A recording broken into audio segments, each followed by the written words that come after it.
बाबा जी और हुजूर जी की प्यारी साध संगत जी, राधा स्वामी जी।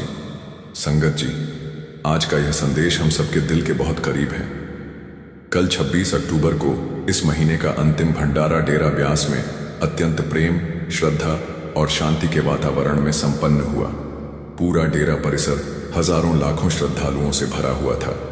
हर कोई अपने सतगुरु बाबा जी के दर्शन पाने की आस में दूर दूर से पहुंचा था। लेकिन इस बार का भंडारा कुछ अलग रहा। संगत का मन भारी था, माहौल थोड़ा उदास था, क्योंकि 24, 25 और 26 अक्टूबर तीनों दिन बाबा जी स्टेज पर नहीं आए। हर किसी के दिल में यही सवाल था, बाबा जी कहाँ हैं? आज दर्शन क्यों नहीं हुए? हाँ, 25 अक्टूबर को बाबा जी ने ओपन कार में बैठकर संगत को दर्शन जरूर दिए थे। उन कुछ ही क्षणों में जब बाबा जी की झलक मिली, पूरा मैदान राधा स्वामी जी के जय घोष से गूंज उठा। संगत की आंखें नम थीं, लेकिन दिल में एक अजीब सी शांति और अपनापन था, क्योंकि बाबा जी की एक झलक ही जीवन में नई ऊर्जा भर देती है। फिर भी सच्ची संगत का मन तभी भरता है जब बाबा जी स्टेज पर आकर भंडारे की रहमत बांटें, सवाल जवाब करें और अपने दिव्य दर्शन से सबको निहाल कर दें। लेकिन इस बार ऐसा नहीं हुआ। कई लोगों के मन में प्रश्न उठा, क्या कोई विशेष कारण है? क्या बाबा जी अस्वस्थ हैं? क्या संगत को चिंतित होना चाहिए? संगत जी, प्रेम पूर्वक निवेदन है, चिंता की कोई आवश्यकता नहीं है। सतगुरु कभी भी कुछ भी बिना कारण नहीं करते। हर बात, हर निर्णय, हर परिस्थिति मालिक की योजना के अनुसार होती है। कभी कभी बाबा जी बाहरी कार्यक्रमों से विराम लेकर आंतरिक सेवा, प्रशासनिक कार्य या रूहानियत से जुड़ी गहराइयों में व्यस्त रहते हैं। और याद रखिए, सतगुरु कभी संगत से दूर नहीं होते। भले ही हमारी आंखें उन्हें मंच पर न देखें, लेकिन उनकी निगाह, एक कृपा हर पल हमारे ऊपर बनी रहती है। बाबा जी ने खुद कई बार फरमाया है कि सच्चा दर्शन तब होता है जब अंदर बैठकर आत्मा को शब्द से मिलाया जाए। बाहर के दर्शन एक शुरुआत है, पर असली मिलन भीतर होता है। संगत जी, अब बात करते हैं कि बाबा जी पिछले तीनों दिन स्टेज पर क्यों नहीं आए। कुछ लोग कह रहे हैं बाबा जी की तबीयत ठीक नहीं है, तो कुछ का कहना है बाबा जी जानबूझकर संगत से दूर हो रहे हैं ताकि संगत का अटैचमेंट हुजूर जी के साथ बढ़ सके। संगत जी, इस बात में कोई दो राय नहीं है कि आज संगत का अटैचमेंट बाबा जी के साथ बहुत ही ज्यादा है, क्योंकि हम पिछले 35 सालों से बाबा जी के दर्शन करते आ रहे हैं, बाबा जी से सवाल जवाब करते आ रहे हैं, और ये अटैचमेंट स्वाभाविक भी है। लेकिन सच ये है कि बाबा जी की ना तो तबीयत खराब है और ना ही बाबा जी जानबूझकर संगत से दूर हो रहे हैं। बाबा जी विदेश यात्रा से वापस लौटे थे, और अब क्योंकि बाबा जी ने अपने कंधों का बोझ हल्का करने के लिए हुजूर जी को जिम्मेदारी सौंप दी है, तो बाबा जी अब ज्यादातर समय आराम करना चाहते हैं। बाबा जी ने सब कुछ बहुत ही सोच समझ कर किया है। अगर हम शुरुआत से देखें तो जब हुजूर जी को गद्दी देने की बात सामने आई थी, तब से लेकर आज 1 साल से ज्यादा समय हो गया है। बाबा जी ने खुद धीरे धीरे हुजूर जी को संगत के लिए इस तरह से तैयार किया कि हुजूर जी को कभी भी कोई दिक्कत ना आए। आज हम देख रहे हैं कि हुजूर जी खुद ही अकेले कितने बड़े बड़े भंडारे संभाल रहे हैं। ये सब बाबा जी की असीम कृपा और उनके मार्गदर्शन का ही असर है। हुजूर जी का अगर हम सबसे पहला सत्संग सुन लें, तो उस सत्संग में भी हुजूर जी ने इतनी सफाई से, इतने अच्छे तरीके से समझाया था कि कोई ये नहीं कह सकता कि ये उनका पहला सत्संग है, क्योंकि हुजूर जी के साथ बाबा जी हैं और बाबा जी ने हर छोटी से बड़ी बात हुजूर जी को सिखाई है। लेकिन अब क्योंकि आगे सब कुछ हुजूर जी ने ही संभालना है, इसलिए बाबा जी अब अपना बोझ और हल्का कर रहे हैं। पहले बाबा जी की भले तबीयत ठीक होती या ना होती, सत्संग कभी भी कैंसिल नहीं होता था। हमने कई बार देखा कि कुछ सत्संग में बाबा जी की तबीयत का अंदाजा उनकी आवाज से लग जाता था, लेकिन फिर भी बाबा जी 1 घंटे से ऊपर का सत्संग करते थे, क्योंकि तब हुजूर जी नहीं थे और पूरी जिम्मेदारी बाबा जी के कंधों पर थी। लेकिन अब क्योंकि हुजूर जी सब कुछ संभाल रहे हैं, तो बाबा जी आराम करते हैं। आपको सुनकर हैरानी होगी, नवंबर 2019 में जब बाबा जी की जीवन साथी यानी हमारी माता जी माता शबनम कौर जी ने चोला छोड़ा था। उस दिन भी सत्संग होना था, लेकिन बाबा जी ने वो सत्संग भी कैंसिल नहीं किया था। सत्संग फरमाने के बाद माता जी का अंतिम संस्कार किया गया, क्योंकि तब सारी जिम्मेदारी बाबा जी के ऊपर थी। और बाबा जी ने कहा था, मेरी संगत बहुत दूर दूर से आती है, मैं संगत को ऐसे ही बिना सत्संग के नहीं मोड़ सकता। लेकिन आज जैसा कि आप सब जानते हैं, हुजूर जी सब कुछ अकेले ही संभाल रहे हैं, तो बाबा जी निश्चिंत होकर आराम कर पा रहे हैं।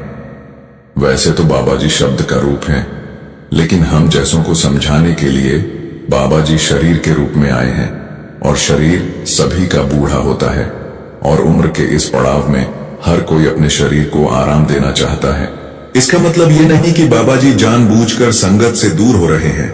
अगर ऐसा होता तो 25 तारीख शनिवार को बाबा जी ओपन कार दर्शन भी न देते, लेकिन वो संगत का प्यार और संगत की पुकार ही थी जो बाबा जी को ओपन कार दर्शन देने के लिए खींच लाई। और जो कह रहे हैं कि बाबा जी की तबीयत खराब है, तो आपको बता दें कि ऐसा भी कुछ नहीं है। बाबा जी ठीक हैं, बस अब बाबा जी ने जिम्मेदारी हुजूर जी को सौंप दी है। संगत जी, हमें तो खुश होना चाहिए कि हमारे गुरु ने कितने अच्छे तरीके से हमें एक और गुरु की सौगात दे दी। एक जगह बाबा जी जाते हैं तो दूसरी जगह हुजूर जी जाकर दर्शन देते हैं। 1990 में जब बाबा जी ने गद्दी संभाली थी, तो उस समय बाबा जी के मार्गदर्शन के लिए हुजूर महाराज जी नहीं थे, क्योंकि महाराज जी पहले ही चोला छोड़ चुके थे। और शुरुआत में बाबा जी को बहुत दिक्कत का सामना करना पड़ा था, लेकिन बाबा जी ने सब कुछ अच्छे से संभालकर संगत के दिलों को जीत लिया। और अब बाबा जी नहीं चाहते कि हुजूर जी को कोई दिक्कत का सामना करना पड़े, इसलिए हर मोड़ पर बाबा जी हुजूर जी का मार्गदर्शन कर रहे हैं। ये बात ठीक है। कुछ संगत आज भी कह देती है कि हमें तो बाबा जी से ही नामदान लेना था, लेकिन संगत जी, नामदान किसी भी गुरु से मिला हो, उसकी ताकत, उसकी शक्ति कम नहीं होती। नाम तो वही है, बस किसी को बाबा जी से मिला और किसी को हुजूर जी से मिल रहा है। नाम की कमाई जरूरी है, ये जरूरी नहीं कि नाम बाबा जी से मिला या हुजूर जी से। संगत जी, आशा है आपको सब कुछ क्लियर हो गया होगा कि बाबा जी बीते 3 दिन से संगत के सामने स्टेज पर क्यों नहीं आए। संगत जी, आप भी अक्सर सत्संग और सेवा पर जरूर जाते होंगे। जो संगत सेवा और सत्संग पर अक्सर जाती है, अब आगे का संदेश उनके लिए है। ये संदेश आपका जीवन बदल कर रख देगा, इसलिए इस बात को, इस घटना को पूरा सुनकर जाना जी। संगत जी, सत्संगी बन जाना तो आसान है, पर सच्चे अर्थों में सत्संग की राह पर टिके रहना और सतगुरु से किए वचनों को निभाना हर किसी के बस की बात नहीं होती। बहुत से भाई बहन यह कहते मिल जाते हैं कि सत्संग में तो वही बातें बार बार सुनाई जाती हैं, बस शब्द अलग होते हैं। इसी सोच के कारण कई लोग नियमित रूप से सत्संग जाने से कतराते हैं। मन हुआ तो चले गए, नहीं हुआ तो हफ्तों हफ्तों तक नहीं गए। कुछ ऐसे भी हैं जिन्हें सेवा का अवसर मिल भी जाए तो वे यह कहकर हाथ खींच लेते हैं कि समय ही नहीं निकल पाता। आज की इस वीडियो में मैं आपको एक ऐसा सच्चा प्रसंग सुनाने जा रहा हूं, जिसे यदि आपने पूरे दिल से सुन लिया तो हो सकता है आप खाना, आराम या अपनी कई आदतें छोड़ दें, लेकिन सत्संग और सेवा को कभी छोड़ने का मन नहीं करेगा। यह प्रेरणादायक घटना आपके भीतर ऐसी ऊर्जा और जोश भर देगी कि आपकी सोच, आपका नजरिया, पूरा जीवन बदल सकता है। ये बात 1990 के दशक की है, जब बाबा जी ने गद्दी संभाली और सत्संग देना प्रारंभ किया। तो उन्होंने एक बात पर अक्सर ध्यान दिया। जहां जहां भी सत्संग होता, देश के किसी भी कोने में एक बुजुर्ग सेवादार जैसे हर बार सबसे पहली पंक्ति में मौजूद होते थे। कोई भी सत्संग हो, वे हमेशा सबसे आगे बैठे दिखाई देते। सिर्फ इतना ही नहीं, बाबा जी ने यह भी गौर किया कि जब सेवादारों को दर्शन दिए जाते, तब भी वही बुजुर्ग हर बार सेवादारों की पंक्ति में नजर आते। अलग अलग शहरों और अलग अलग सत्संग कार्यक्रमों में बाबा जी उन्हें कई बार नोटिस कर चुके थे। एक बार सत्संग के दौरान बाबा जी ने अपने एक सेवादार को हल्के से इशारा किया और कहा कि उस बुजुर्ग को सत्संग के बाद मेरी कोठी में ले आना। सत्संग समाप्त होने पर बाबा जी मंच से नीचे आए और अपनी कोठी की ओर चले गए। जिसे जिम्मेदारी दी गई थी वह सेवादार तुरंत उस बुजुर्ग के पास पहुंचा और बोला, बाबा जी आपको भीतर बुला रहे हैं। यह सुनते ही बुजुर्ग की खुशी का ठिकाना नहीं रहा। उनके चेहरे पर जो चमक और भाव था वह शब्दों में बयान नहीं किया जा सकता। सेवादार के साथ वे अंदर पहुंचे और बाबा जी के इतने समीप दर्शन पाकर उनका हृदय भाव विभोर हो गया। बाबा जी ने प्रेम से पूछा, बाबा जी मैं आपको हर सत्संग में सबसे आगे बैठा देखता हूं। साल भर में जितने भी सत्संग होते हैं आप हर बार मौजूद रहते हैं और सत्संग से पहले और बाद की सेवा में भी पूरे मन से जुड़े रहते हो। क्या आपके घर वाले कभी आपको इतना सत्संग और सेवा करने से रोकते नहीं या कोई शिकायत नहीं करते? बुजुर्ग मुस्कुराए और विनम्रता से बोले, बाबा जी मेरे घर में मेरी पत्नी ही है। मेरी दोनों बेटियों की शादी कई साल पहले हो चुकी है। मेरी पत्नी खुद मुझे सत्संग पर जाने के लिए प्रेरित करती है। उनकी तबीयत ऐसी नहीं है कि वे खुद आकर सत्संग में बैठ सकें या सेवा कर सकें, लेकिन वे हमेशा यही कहती हैं कि जब तक तुम्हारा शरीर साथ दे रहा है इसे गुरु के काम में लगाओ। बाबा जी मैंने तो अपना यह तन पूरी तरह आपके नाम कर दिया है। मेरी यही प्रार्थना है कि जब भी मेरी अंतिम सांस निकले तो वो गुरु घर की सेवा करते हुए ही निकले। बाबा जी ने प्रेम भरी दृष्टि से उनकी बात सुनी। वे भली भांति जानते थे कि इस बुजुर्ग के भीतर सेवा और सत्संग के लिए इतनी गहरी लगन क्यों है, लेकिन फिर भी उन्होंने सहज भाव से पूछा, बाबा जी बताइए आपको सेवा और सत्संग से इतना प्रेम कैसे हो गया? यह लगाव कहां से आया? बुजुर्ग ने विनम्र स्वर में अपनी जीवन कथा सुनानी शुरू की। बाबा जी पहले मैं बहुत बुरे रास्तों पर था। मांस और शराब मेरे रोजमर्रा के हिस्से बन चुके थे। मालिक की ओर ध्यान देने का तो सवाल ही नहीं था।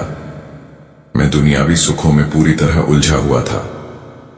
बुजुर्ग आगे बोले, जब मेरी उम्र 60 वर्ष के करीब पहुंची तभी अचानक स्वास्थ्य बिगड़ने लगा। पेट में लगातार तेज दर्द रहता था। जांच करवाई तो डॉक्टर ने बताया कि पेट में एक रसौली बन गई है और उसका तुरंत ऑपरेशन करना बेहद जरूरी है। डॉक्टर ने साफ चेतावनी दी कि यदि ऑपरेशन न कराया गया तो रसौली फट सकती है और जान को खतरा हो जाएगा। उन्होंने मुझे कहा, घर वालों से बात कर लीजिए और तय तारीख लेकर ऑपरेशन करा लीजिए। डॉक्टर की बात सुनकर मैं घबरा गया। घर आकर मैंने सारी बात पत्नी को बताई तो वह भी बहुत परेशान हो गई। उन दिनों मेरा एक बहुत करीबी मित्र था। अब तो वो दुनिया छोड़ चुका है। वो एक सत्संगी था और हुजूर महाराज जी से नामदान लिया हुआ था। मैंने उसे भी पूरी बात बताई। उसने बड़े सहज भाव से कहा, इसमें डरने वाली क्या बात है, ऑपरेशन करवा लो, सब ठीक हो जाएगा। ठीक हो? मैंने हिचकिचाते हुए कहा, ऐसे ऑपरेशन में तो कुछ भी हो सकता है, जान का जोखिम है। मेरे उस सत्संगी मित्र ने दृढ़ता से जवाब दिया, अरे ऑपरेशन नहीं करवाया तो जान जाने का खतरा पक्का है, इसीलिए बेहतर है कि इलाज करा लो, इसी में भलाई है। बुजुर्ग ने आगे बताया, उसी शाम मेरा वह मित्र डेरे जाने की तैयारी में था। उसने मुझसे कहा, पहले डॉक्टर से पूछ ले कि वह ऑपरेशन की तारीख कब दे सकते हैं। अगर 2-3 दिन बाद की तारीख मिल जाए तो तू भी मेरे साथ डेरा चल। मैंने तुरंत डॉक्टर से बात की और बाबा जी आपकी कृपा देखिए, डॉक्टर ने 3 दिन बाद का समय दे दिया। आज सोचता हूं तो समझ आता है कि वे 3 दिन डॉक्टर ने नहीं, आपने मेरे लिए राखे थे, क्योंकि मेरे जीवन में जो होना था वह किसी छोटे चमत्कार से कम नहीं था। मैंने अपने दोस्त को बताया कि ऑपरेशन की तारीख 3 दिन बाद मिली है।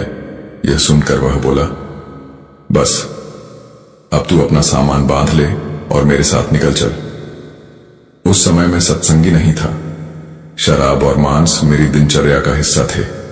इसलिए मैंने संकोच में उससे कहा, भाई मैं डेरे जाने के लायक कहां हूं, तू तो जानता है कि मेरी आदतें कैसी हैं। मेरे दोस्त ने प्यार से समझाया, यही तो मौका है, अगर पहली बार मालिक के घर बुलावा आया है तो पीछे मत हट, कुछ मत सोच, सिर्फ मेरे साथ चल पड़। बुजुर्ग ने आगे गहरी भावनाओं के साथ कहा, उस दोस्त के बार बार आग्रह करने पर मैं उसके साथ डेरा आ गया। वह मेरे जीवन का पहला दर्शन था। पहली बार मैंने डेरा देखा। उस दिन के बाद से मानो मैं यहीं का होकर रह गया।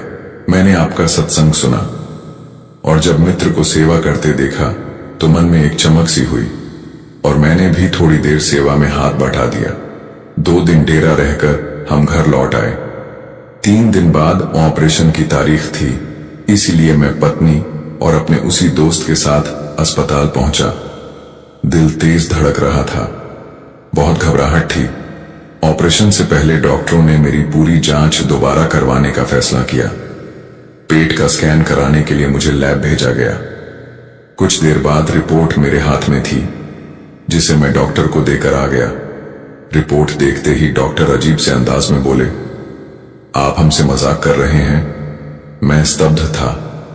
समझ ही नहीं आया कि वे ऐसा क्यों कह रहे हैं। डॉक्टर ने गंभीर स्वर में कहा, अगर आपने किसी और जगह जाकर ऑपरेशन करवा लिया है तो फिर यहां ऑपरेशन के लिए क्यों आए हैं? यह सुनकर मैं हक्का बक्का रह गया। मैंने कहा, डॉक्टर साहब, आप कैसी बातें कर रहे हैं? डॉक्टर ने कंप्यूटर स्क्रीन पर स्कैन की इमेज दिखाते हुए कहा, देखिए, आपके पेट में जो रसौली 3 दिन पहले थी वह अब बिल्कुल नहीं है। इसका मतलब साफ है, या तो रसौली किसी तरह हट चुकी है या आपने ऑपरेशन करवा लिया है। मैंने तुरंत अपनी कमीज ऊपर उठाकर पेट दिखाया और कहा, आप खुद देख लीजिए, क्या आपको कहीं ऑपरेशन का एक भी निशान दिखाई दे रहा है? डॉक्टर ने ध्यान से देखा और उनकी आंखें अविश्वास में फैल गईं, मानो उन्हें अपने ही विज्ञान पर भरोसा न हो रहा हो। बुजुर्ग ने आगे बताया, डॉक्टर को लगा कि शायद लैब की रिपोर्ट ही गलत है। उन्होंने तुरंत लैब में फोन कर पुष्टि करवाई। वहां से जवाब मिला कि रिपोर्ट बिल्कुल सही है, कोई गड़बड़ी नहीं हुई। फिर भी डॉक्टर को विश्वास नहीं हुआ, इसलिए उन्होंने मुझे दूसरी लैब में भेज दिया। उनके मन में सवाल था कि 3 दिन में इतनी बड़ी रसौली अपने आप कैसे गायब हो सकती है। दूसरी लैब की रिपोर्ट आई और उसमें भी रसौली का नाम निशान नहीं था। अब तो डॉक्टर और मेरा दोनों का सिर चकरा गया। बाहर बैठी मेरी पत्नी और मेरा मित्र जब यह सुनकर अंदर आए, वे भी स्तब्ध रह गए। डॉक्टर को अब भी यकीन नहीं हो रहा था। वह खुद मेरे साथ तीसरी लैब गया और अपने सामने स्कैनिंग करवाई, लेकिन कंप्यूटर स्क्रीन पर भी रसौली का कोई अता पता नहीं था। डॉक्टर ने गहरी सांस लेकर कहा, अपने पूरे डॉक्टर जीवन में मैंने ऐसा कुछ कभी नहीं देखा। मैं सच में नहीं समझ पा रहा कि यह कैसे संभव हुआ। अस्पताल से बाहर आते ही मेरे सत्संगी मित्र ने मेरा हाथ पकड़कर कहा, भाई, समझ नहीं आता तुझे? बाबा जी ने तेरे कर्म काटने के लिए ही तुझे डेरे बुलाया था। उस दिन घर पहुंचकर रात भर मैं सो नहीं पाया। आपकी छवि, आपका स्वरूप मेरी आंखों के सामने घूमता रहा। उसी ध्यान में पता नहीं कब नींद आ गई और रात में आपने मेरे सपने में दर्शन दिए। आपने मुस्कुराते हुए कहा, आश्चर्य क्यों करता है, यह तो तेरी एक दिन की सेवा का फल था। तूने निष्काम भाव से सेवा की और सत्संग सुना, मालिक ने उसका प्रतिफल दे दिया। यह कहकर आप ओझल हो गए और मेरी नींद खुल गई। बुजुर्ग ने आगे भावुक होकर बाबा जी से कहा, बाबा जी, जरा सोचिए, सिर्फ एक दिन सेवा करने और एक सत्संग सुनने से आपने मेरा इतना भारी कर्म काट दिया। अगर मैं जीवन भर सेवा और सत्संग से जुड़ा रहूं तो मेरा तो पूरा जीवन संवर सकता है। बाबा जी मुस्कुराए और बड़े प्रेम से बोले, बेटा, जब मालिक की नजर एक कर्म होती है, वह पलक झपकते बड़े से बड़े दुख मिटा देता है। पर याद रखना, मालिक से कभी कुछ मांगना नहीं, बस उसके फैसलों पर भरोसा रखो। फिर बाबा जी ने समझाया, सत्संग और सेवा बहुत सुंदर बातें हैं, करते रहो, पर असली सेवा जो तुम्हें दी गई है वह है भजन सिमरन। उसके लिए समय निकालना ही सबसे जरूरी है। उसी राह पर चलकर आत्मा मुक्त होती है। बुजुर्ग ने हाथ जोड़कर बाबा जी को राधा स्वामी कहा और विनम्रता से वहां से लौट आए। संगत जी, इस घटना को आपके साथ साझा करने का उद्देश्य यह बिल्कुल नहीं कि आप किसी लाभ या चमत्कार की इच्छा से सेवा या सत्संग की ओर बढ़ें। मालिक की मेहर कब किस रूप में किस पर हो जाए यह किसी को नहीं पता। हमारा काम है निष्काम सेवा करना। आगे मालिक की मर्जी। मालिक जिस भी हाल में रखे हमें खुश रहना है, मालिक के भाने में रहना है। हमें तो बस एक ही भावना रखनी है, निष्काम भाव। दिल में किसी भी चाह या लालच की परछाई तक न हो, तभी सत्संग और सेवा का असली फल मिलता है। यही एक बात हमेशा दिल में बसा कर रखिए। मालिक जब मेहर करता है तो हमारी छोटी सी सेवा के बदले वो हमें वो बख्श देता है जिसकी हमने सोच भी नहीं होती। इसलिए सेवा कीजिए, पर स्वार्थ या अपेक्षा के बिना, और सत्संग को कभी हल्के में न लें या मिस न करें। हाँ, यह सही है कि सत्संग में अक्सर वही बातें दोहराई जाती हैं। क्यों? क्योंकि जब एक ही सीख बार बार हमारे मन में डाली जाती है, तभी वह हमारे स्वभाव का हिस्सा बनती है और हम उस पर चलना शुरू कर देते हैं। जैसे कोई बच्चा परीक्षा की तैयारी करते हुए उसी सिलेबस को दर्जनों बार दोहराता है, क्योंकि दोहराव से बातें दिमाग में पक्की बैठती हैं और परीक्षा के समय वही काम आती हैं। उसी तरह जैसे शरीर को हर दिन भोजन की जरूरत होती है, वैसे ही आत्मिक उन्नति के लिए रोजाना सत्संग का आहार जरूरी है। इसलिए सत्संग सुनते रहिए और सेवा का अवसर मिले तो कभी हाथ से न जाने दें। संगत जी, अब एक प्यारी सी घटना उन संगत के लिए जो सत्संगी तो हैं, लेकिन जब कोई काम करवाना होता है तो किसी सयाने या किसी ज्योतिषी को ढूंढने लगते हैं, क्योंकि ऐसे लोगों को अपने गुरु पर विश्वास ही नहीं होता कि गुरु उनका काम बनवा सकते हैं। यह घटना पंजाब में लुधियाना के पास बसे एक गांव की है, जहां एक सत्संगी परिवार रहता था। यह परिवार अपने प्रेम और समर्पण के लिए जाना जाता था। चाहे सत्संग सुनने की बात हो या गुरु घर में सेवा करने की, वे हर अवसर पर तन मन धन से आगे बढ़कर सेवा निभाते थे। उनके घर के बिल्कुल पास एक हिंदू परिवार रहता था। दोनों घरों की महिलाओं के बीच गहरी मित्रता थी। समय के साथ उस हिंदू परिवार का बेटा पढ़ाई के लिए विदेश जाने की तैयारी करने लगा। परिवार ने बड़े अरमानों से उसके लिए वीजा आवेदन किया, लेकिन पहला आवेदन रिजेक्ट हो गया। उन्होंने हिम्मत नहीं हारी और कुछ दिनों बाद दोबारा आवेदन किया, मगर इस बार भी वीजा नहीं मिला। लगातार इनकार मिलने से परिवार बेहद मायूस हो गया। न सिर्फ उनका मन टूट रहा था, बल्कि बार बार आवेदन करने में उनका काफी पैसा भी बर्बाद हो चुका था। जब इस बात की खबर सत्संगी बीबी को मिली तो एक दिन पड़ोसन ने उनसे बातचीत में दुख व्यक्त करते हुए कहा, मुझे पता चला कि तुम भी अपने बेटे को विदेश भेजना चाहती हो, पर बार बार वीजा रिजेक्ट हो रहा है और पैसे भी हाथ से निकलते जा रहे हैं। इसके बाद उसने बड़ी आत्मीयता से सलाह दी, तुम परेशान मत होना, जहां से हमने अपने बेटे का वीजा लगवाया था, तुम भी एक बार वहीं से कोशिश करके देखो, शायद इस बार सफलता मिल जाए। कुछ समय बाद सत्संगी बीबी ने अपनी पड़ोसन की बात मानकर उसी जगह से फिर एक बार अपने बेटे का वीजा आवेदन कर दिया, लेकिन किस्मत ने इस बार भी साथ नहीं दिया। वीजा फिर से रिजेक्ट हो गया। यह लगातार असफलता उनकी हिम्मत तोड़ने लगी। वे मन ही मन सोचने लगी, दूसरे सबके बच्चे विदेश जा रहे हैं, पढ़ रहे हैं, आगे बढ़ रहे हैं, फिर मेरा बेटा ही क्यों बार बार कोशिश करने के बाद भी नहीं जा पा रहा। इस बात ने उन्हें भीतर तक निराश कर दिया। यह देखकर उनकी पड़ोस वाली बीबी ने सलाह दी,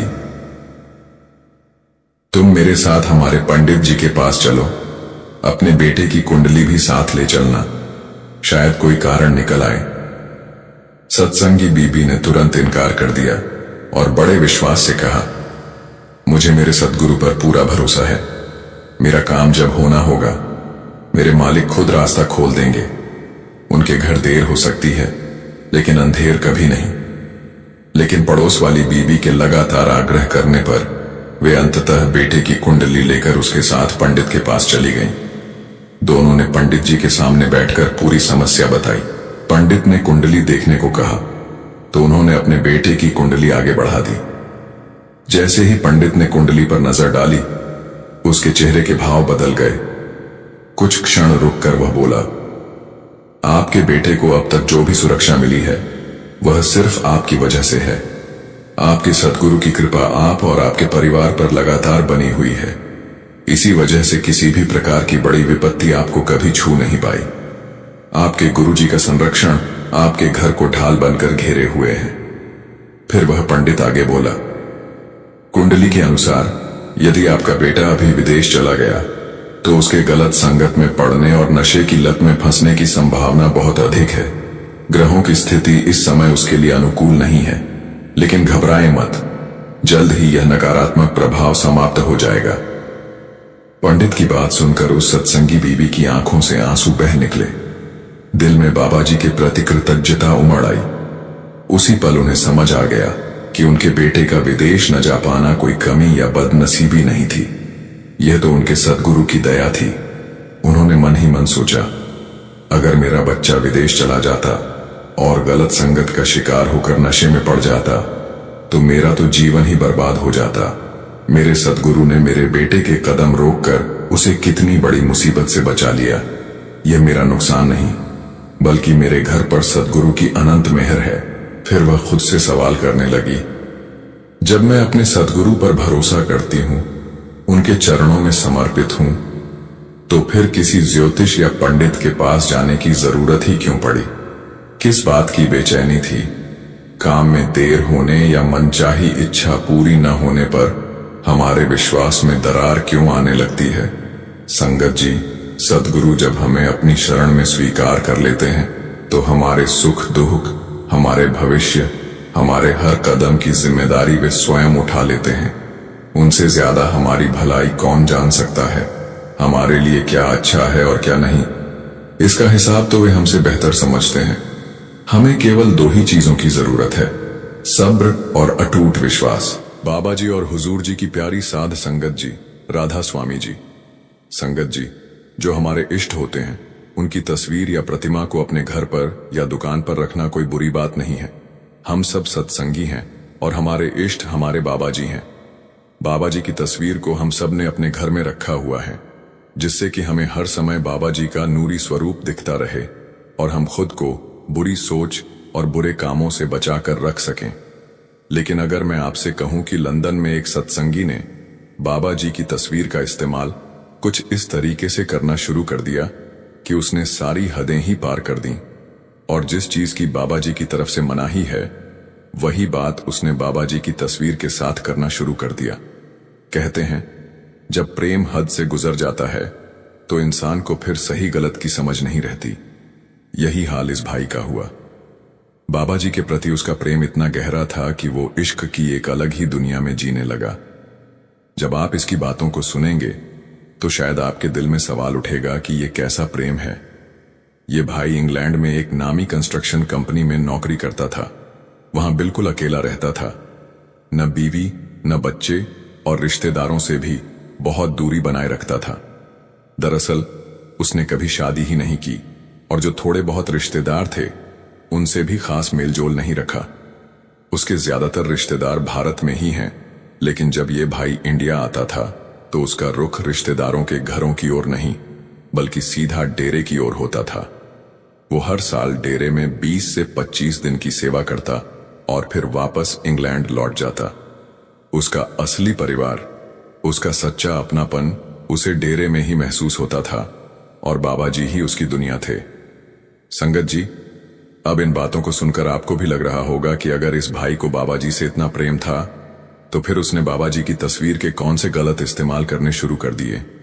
एक वक्त था जब यह भाई सत्संग और परमार्थ से बिल्कुल अनजान था, मगर कहते हैं ना, जब सच्चे प्यार की डोर खींचती है तो कोई ना कोई जरिया बन ही जाता है। यही हुआ इसके साथ भी। हुआ यूं कि जिस कंस्ट्रक्शन कंपनी में यह काम करता था उसे एक सत्संग घर के निर्माण कार्य का जिम्मा सौंपा गया। इस भाई की भूमिका उस कंपनी में एक इंजीनियर की थी और कंपनी ने इस भाई को उसी साइट पर ड्यूटी पर लगा दिया जहां सत्संग घर की बिल्डिंग बनाई जानी थी। अब रोजाना जब यह भाई उस सत्संग घर में काम करने जाता और वहां इस भाई की तरफ से आए हुए लेबर वालों के साथ साथ बाबा जी के सेवादारों को बड़ी श्रद्धा से सेवा करते देखता तो इसका मन भी सेवादारों की तरफ खींचने लगा। वहां काम करने के कारण इसकी कुछ सेवादारों से दोस्ती हो गई और इस भाई ने उनसे पूछा, आपको आपके गुरु कितनी सैलरी देते हैं? ये सुनकर सेवादार मुस्कुरा पड़े और कहने लगे, वो जो सैलरी हमें देते हैं वो दुनिया की कोई कंपनी हमें नहीं दे सकती। वो ऐसी सैलरी देते हैं जो हमारे साथ यहां से अगले लोक तक जाएगी। इतना सुनकर इस भाई की दिलचस्पी और बढ़ गई और फिर कुछ दिन तो ये भाई पहले बस सेवादारों को सेवा करते हुए देखता था, मगर धीरे धीरे उसमें भी सेवा की इच्छा जाग उठी। ऑफिस की ड्यूटी खत्म करने के बाद ये आधा घंटा वहीं सेवा करने लगा।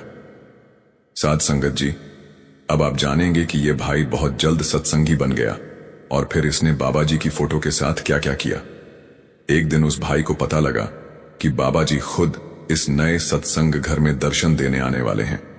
यह सुनकर भाई के मन में जिज्ञासा जगी, अगर उनके सेवादार इतने विनम्र और निष्ठावान हैं तो गुरु खुद कैसे होंगे? उनसे तो मिलना ही चाहिए।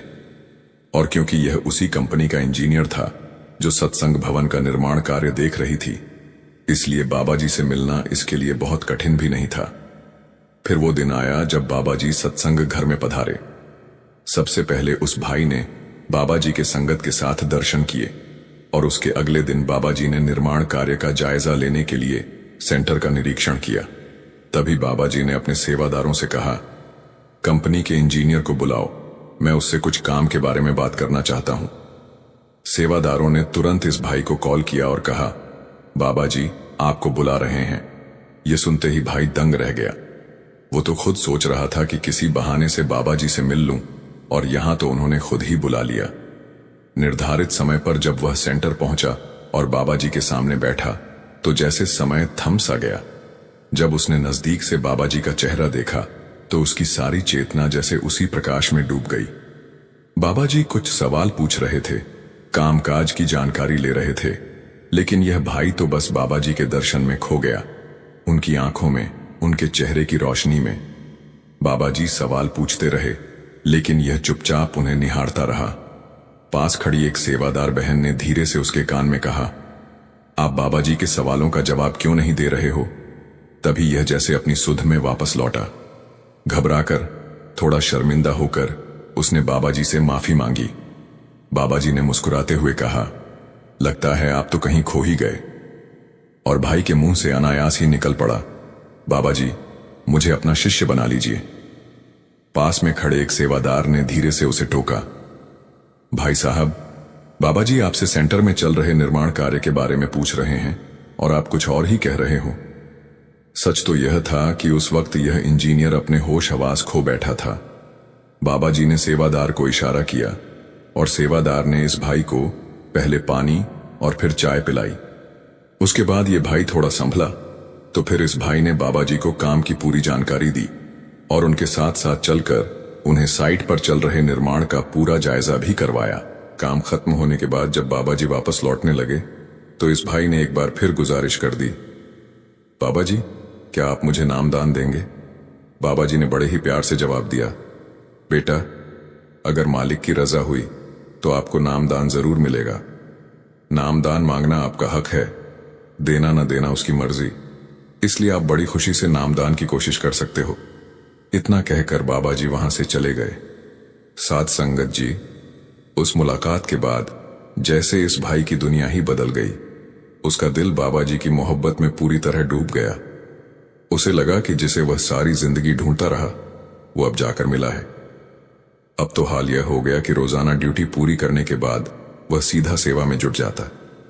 जितनी देर रुक सकता उतनी देर वहां सेवा करता।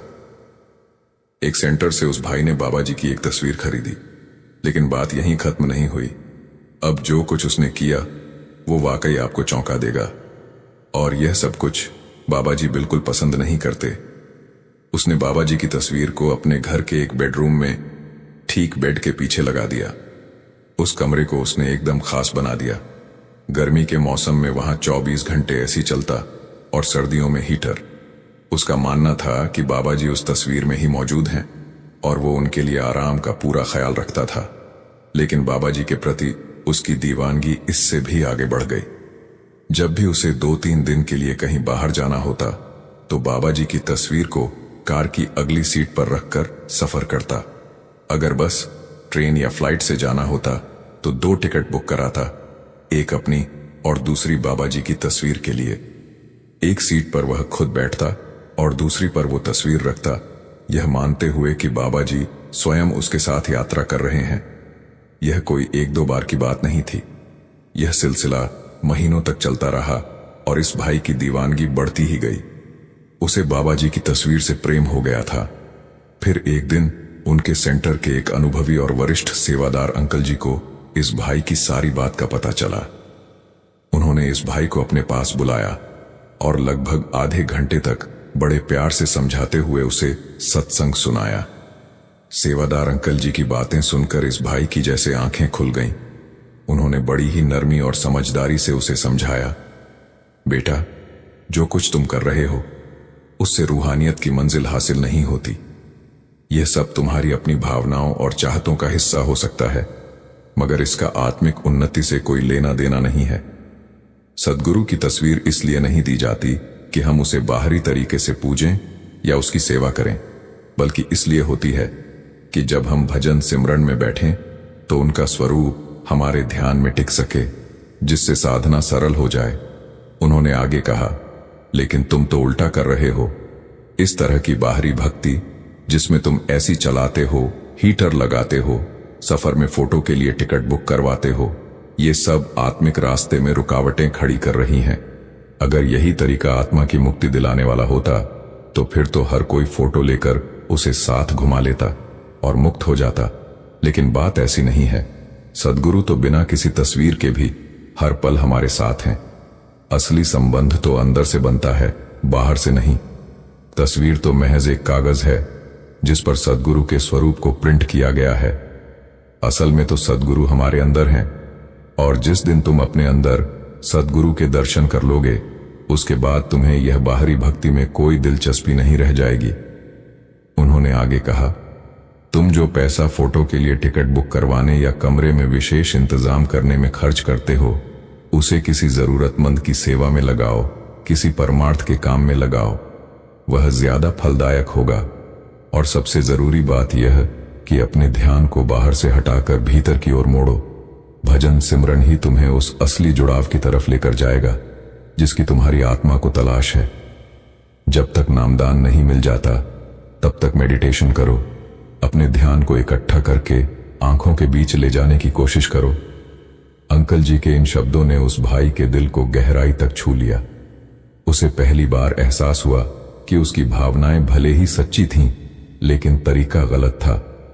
उसी पल उसने तय कर लिया कि अब वो बाबा जी की फोटो को इस तरह नहीं बरतेगा। उसने फोटो को एक श्रद्धा के प्रतीक की तरह रखा, मगर अपनी ऊर्जा और ध्यान को पूरी तरह मेडिटेशन में लगाना शुरू कर दिया।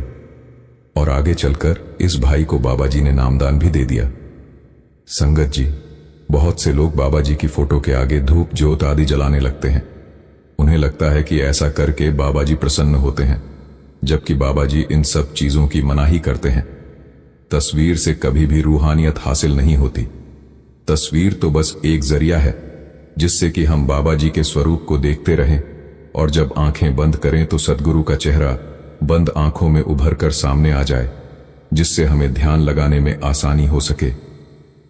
संगत जी, अब इंग्लैंड के लंदन की ही एक और बड़ी प्यारी बात भी सुनते जाइए। जब बाबा जी ने लंदन के हाइड पार्क में सत्संग घर बनवाया था, तो उस समय ईसाई लोगों ने क्या किया था और बाबा जी ने सब कुछ कैसे संभाला था। सालों पहले जब लंदन में बाबा जी के सत्संग आयोजित होते थे, तो वहां सत्संग के लिए कोई भी जगह स्थायी नहीं थी, बल्कि अस्थायी रूप से इस्तेमाल में लाई जाती थी। उस वक्त वहां बाबा जी का कोई परमानेंट सत्संग घर मौजूद नहीं था। एक दिन बाबा जी ने वहां के सेक्रेटरी साहब को अपने पास बुलाया और उनसे कहा कि उन्हें लंदन में जमीन खरीदकर एक स्थायी सत्संग भवन बनाया जाए, जिससे संगत को एक स्थिर स्थान मिल सके। सेक्रेटरी साहब को यह विचार बहुत अच्छा लगा और फिर बाबा जी की प्रेरणा से हाइड पार्क की जमीन को खरीदा गया ताकि उसे परमार्थ के कार्यों में लगाया जा सके। लेकिन जब वह जमीन खरीदी गई, तब वहां एक पुराना चर्च भी मौजूद था, एक ऐसा स्थान जहां स्थानीय अंग्रेज समुदाय की गहरी आस्था जुड़ी हुई थी। जब उन्हें यह पता चला कि वह जमीन अब किसी और धर्म के लोगों ने खरीद ली है, तो उनके मन में आशंका घर करने लगी। उन्हें लगा कि अब वो दूसरे धर्म वाले हमारे चर्च को गिरा देंगे। साध संगत जी, यह इंसानी स्वभाव ही है। जब कोई किसी की संपत्ति खरीदता है तो उसे अपने हिसाब से ढालने की कोशिश करता है। लोग अक्सर अपने लाभ की सोचते हैं और दूसरों की भावनाओं को नजरअंदाज कर देते हैं। ऐसे में अंग्रेजों का यह सोचना कि उनकी धार्मिक जगह को अब शायद मिटा दिया जाएगा गलत नहीं था। अंग्रेज समुदाय के लिए यह चर्च केवल ईंट और पत्थर से बनी हुई एक इमारत नहीं थी, बल्कि यह चर्च उस इलाके के निवासियों की भक्ति और भावना का केंद्र था। वहां हर रोज दर्जनों लोग अपने इष्ट की भक्ति के लिए आया करते थे। फिर जब जमीन पर सत्संग भवन का निर्माण कार्य शुरू हुआ तो एक दिन सेक्रेटरी साहब ने बाबा जी से कहा, बाबा जी, यह चर्च बहुत जगह घेरे हुए हैं, इसे हटाना पड़ेगा ताकि सत्संग घर का निर्माण ठीक ढंग से हो सके। बाबा जी ने बड़ी स्पष्टता और करुणा से जवाब दिया, नहीं बेटा, इस चर्च को तोड़ना नहीं है। यह भी तो किसी के लिए भक्ति का स्थान है। किसी दूसरे की भक्ति का स्थान तोड़कर हम अपनी खुशियों की उम्मीद भला कैसे कर सकते हैं। चर्च को तोड़ा गया तो हजारों लोगों की आस्था से खिलवाड़ वाली बात हो जाएगी। कितने लोगों की श्रद्धा इससे जुड़ी हुई है।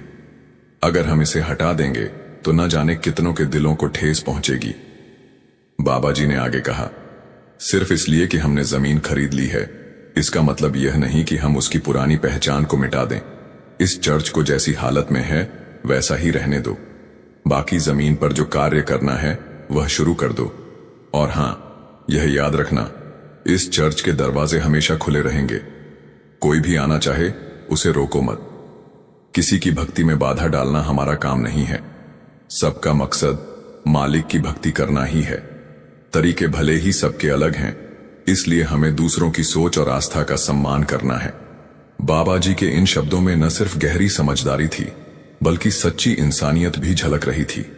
यह वही दृष्टिकोण है जो हर धर्म को सम्मान देता है, और वह भी बिना किसी भेदभाव के। जब बाबा जी का निर्णय सेक्रेटरी साहब को बताया गया तो उनका दिल भी श्रद्धा और आनंद से भर गया। उन्होंने तुरंत उस इलाके के चर्च से जुड़े लोगों और वहां की कमेटी को इसकी सूचना दी। सबको साफ साफ बताया गया कि आपकी चर्च को किसी भी प्रकार से क्षति नहीं पहुंचाई जाएगी, न तो एक भी ईंट हटाई जाएगी और न ही किसी की आस्था को ठेस दी जाएगी। उन्हें भरोसा दिलाया गया कि जिस तरह पहले वे पूजा करने के लिए चर्च में आया करते थे, उसी तरह आगे भी आ सकते हैं। सत्संग घर और उनकी चर्च दोनों के दरवाजे दिन रात सभी के लिए खुले रहेंगे। उन्हें बताया गया कि यह चर्च पहले भी उन्हीं की थी और आगे भी उन्हीं की रहेगी।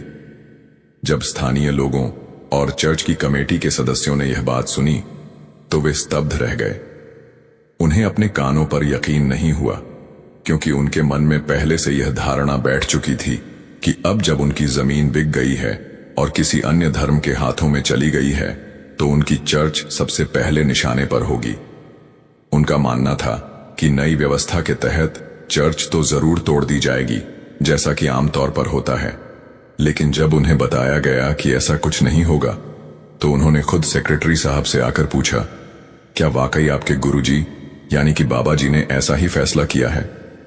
सेक्रेटरी साहब ने शांत मुस्कान के साथ जवाब दिया, हमारे बाबा जी कभी भी ऐसा कोई निर्णय नहीं लेते जिससे किसी की भावना आहत हो। हमारे सतगुरु की यही पहचान है। वे हर धर्म, हर इंसान की आस्था का सम्मान करते हैं।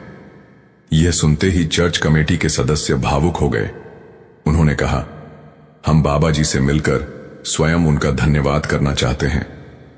सेक्रेटरी साहब ने उन्हें बताया कि अगले महीने बाबा जी फिर से यहां आने वाले हैं। उस समय आपकी मुलाकात करवा दी जाएगी। फिर जब तय समय पर बाबा जी वहां आए तो चर्च की कमेटी के सदस्य विशेष रूप से उनसे मिलने पहुंचे। उन्होंने उस करुणा और समर्पण के लिए पूरे आदर और दिल से बाबा जी का आभार प्रकट किया, जिस निर्णय से बाबा जी ने न केवल चर्च को बचाया बल्कि एकता और प्रेम की मिसाल भी कायम की। आज उस इलाके की तस्वीर ही बदल चुकी है। अब वहां के कई अंग्रेज लोग नियमित रूप से न सिर्फ अपने चर्च आते हैं बल्कि सत्संग घर में भी आते हैं। वे बाबा जी की शिक्षाओं को समझने और महसूस करने के लिए उत्साहित रहते हैं। बाबा जी उनके सवालों का जवाब अंग्रेजी में देते हैं और सत्संग भी उसी भाषा में फरमाते हैं ताकि बात सीधे उनके दिल तक पहुंच सके।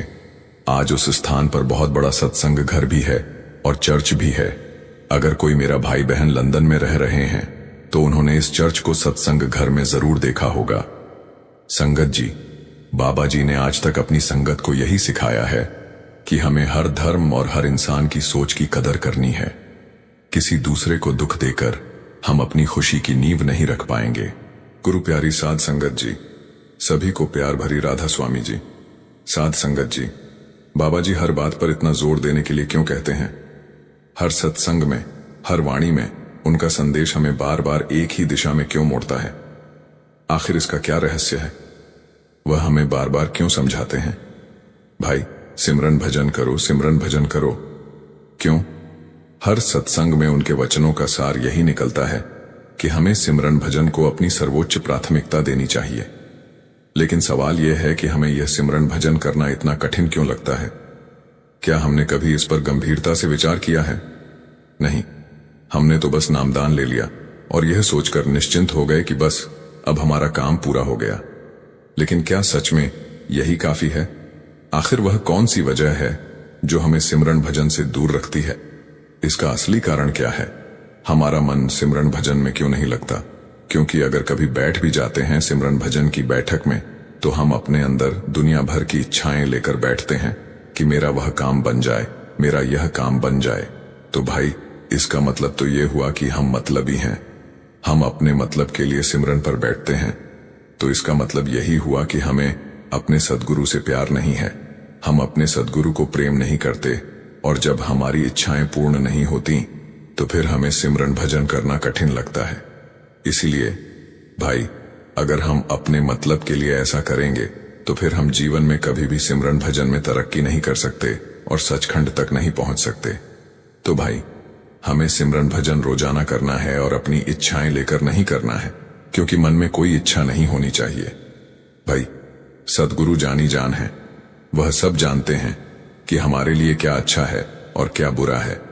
जब हम अपने नियम के पक्के हो जाएंगे, जब हम सिमरन भजन को समय देंगे, और वह भी बिना किसी ख्वाहिशों के, बिना किसी इच्छाओं के, तभी हमारा सिमरन भजन सफल होगा। जब हम सही मार्ग पर चल पाएंगे तो हमारी इच्छाएं तो सद्गुरु अपने आप पूरी कर देंगे।